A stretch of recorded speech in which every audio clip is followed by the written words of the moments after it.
अवधूत चिंतन श्री गुरुदेव दत्त श्री स्वामी समर्थ. तुम्हा सर्वांचं माझ्या चॅनलमध्ये खूप खूप स्वागत करते आणि आजच्या या नवीन व्हिडिओला सुरुवात करते. नवरात्रीला सुरुवात झालेली आहे आणि आज आहे 5 ऑक्टोबर 2024 आणि नवरात्रीतील तिसरा दिवस.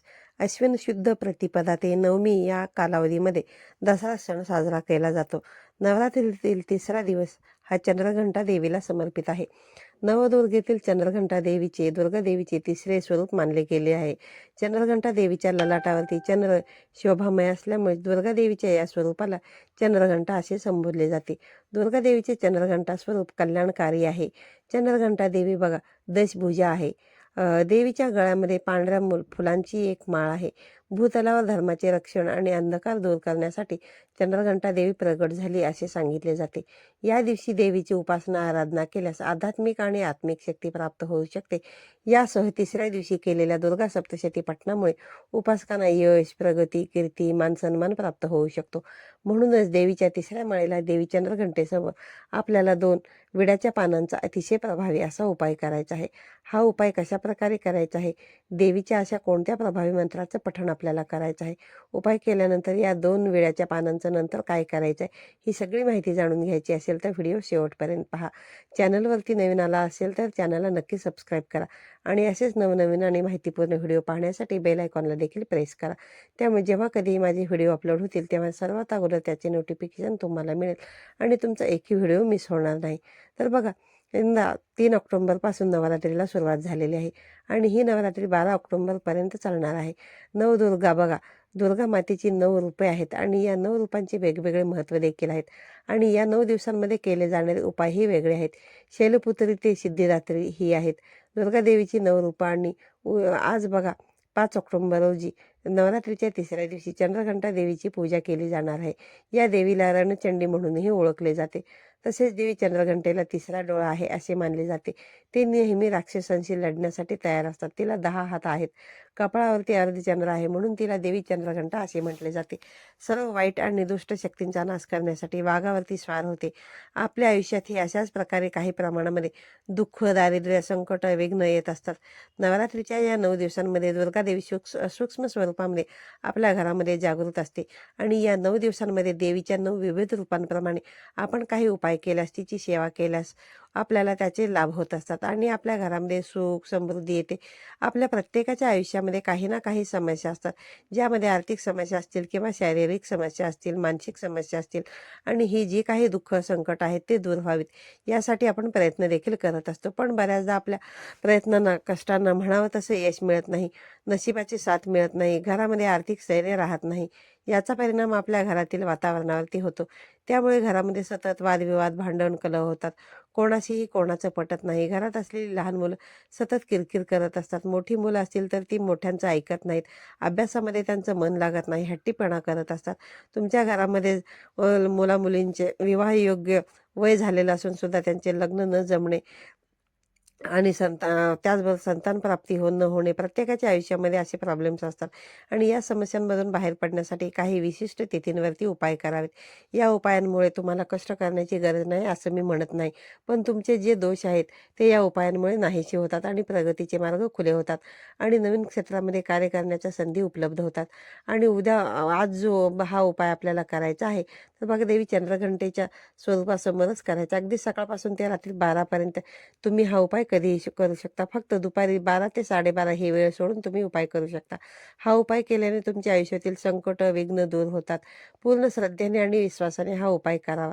तर आजच्या दिवशी आपल्याला हा उपाय करायचा आहे. बघा, नवरात्रीच्या प्रत्येक दिवशी बघा, जसं तुम्ही जमत असेल ब्रह्ममुहूर्तावरती उठायचा प्रयत्न करा. पण शक्यतो नवरात्रीच्या 9 दिवसांमध्ये लवकर उठावं, उशिरा उठू नये. त्यानंतर बघा, आपल्याला आंघोळ वगैरे करून झाल्यानंतर सगळ्यात अगोदर उंबरठ्यावरती हळदीचं लेपन करायचं आहे. देवपूजा जर तुम्ही करत असाल तर ती देवपूजासुद्धा तुम्ही करून घेऊ शकता. बऱ्याच जणांच्या घरामध्ये देवघट बसलेले असतात, त्यामुळे देव हलवले जात नाहीत. तर बघा, देवांची कोरडी पूजा तुम्हाला या ठिकाणी करून घ्यायची आहे. देवींची तुम्ही जिथे स्थापना केलेली आहे, घटस्थापनेमध्ये जर देवीची मूर्ती किंवा टाक ठेवलेला असेल तर देवीच्या मूर्तीवरती तुम्हाला दुरूनच हळदी, कुंकू वगैरे अर्पण करायचं आहे. धूप, दीप ओवाळायचा आहे. जी सेवा तुमची सुरू आहे त्यामध्ये दुर्गा सप्तशतीचा पाठ असो किंवा सिद्धकुंजिका स्तोत्राचं पठण असो, तर ती सेवा तुम्हाला देवीसमोर बसून करायची आहे. तर देवीचे चंद्रघंटे बघा हे शांततेचे प्रतीक आहे. ती भक्तांना धैर्य आणि शांतता प्रदान करत असते. म्हणून आजच्या दिवशी आपल्याला चंद्रघंटा देवीला जो नैवेद्य अर्पण करायचा आहे तो म्हणजे दूध किंवा दुधापासून बनवलेले पदार्थ. आणि जी माळ बघा आपल्याला आजच्या दिवशी अर्पण करायची आहे ती म्हणजे निळ्या गोकर्णाच्या फुलांची. त्यानंतर आपल्याला देवीसमोर विड्याच्या पानांचा हा उपाय करायचा आहे.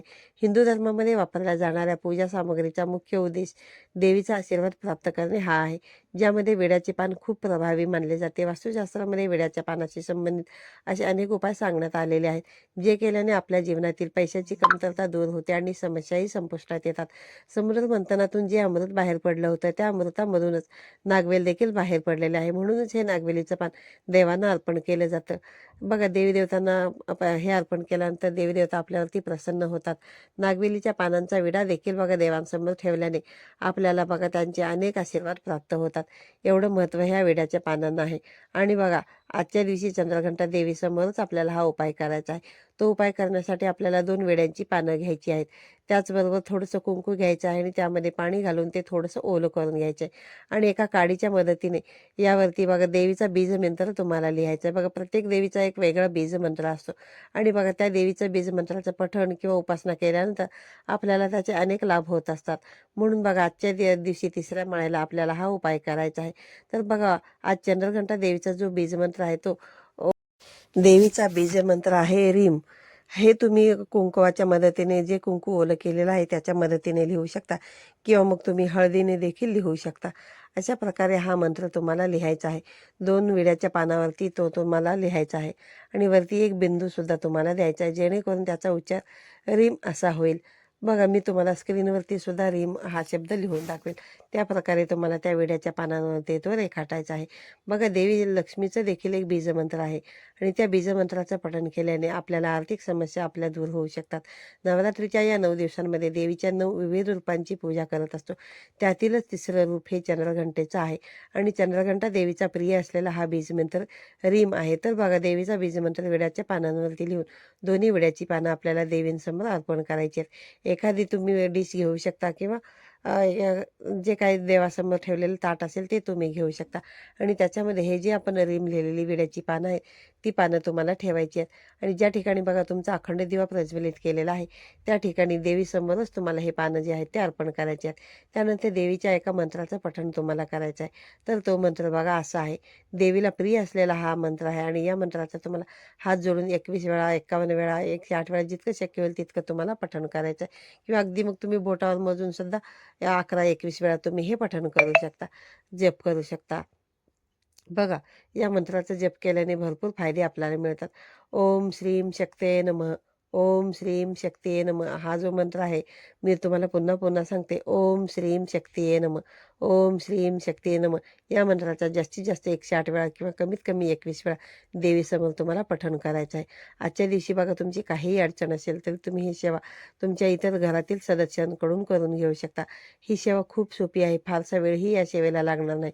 त्यामुळे आजचा दिवस खूप महत्त्वाचा आहे. ह्या सेवा केल्यामुळे बघा तुमच्या आयुष्यातील दुःख, दारिद्र्य नष्ट होऊन तुम्हाला देवीचा आशीर्वाद प्राप्त होईल.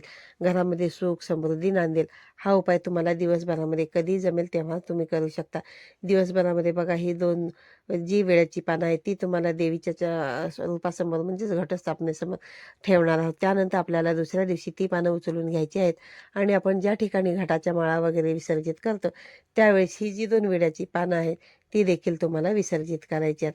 नवरात्रीमध्ये बघा ही पानं तुम्ही देवघरामध्ये एखाद्या लाल रंगाच्या कपड्यामध्ये किंवा एखाद्या पेपरमध्ये गुंडाळून देखील ठेवू शकता.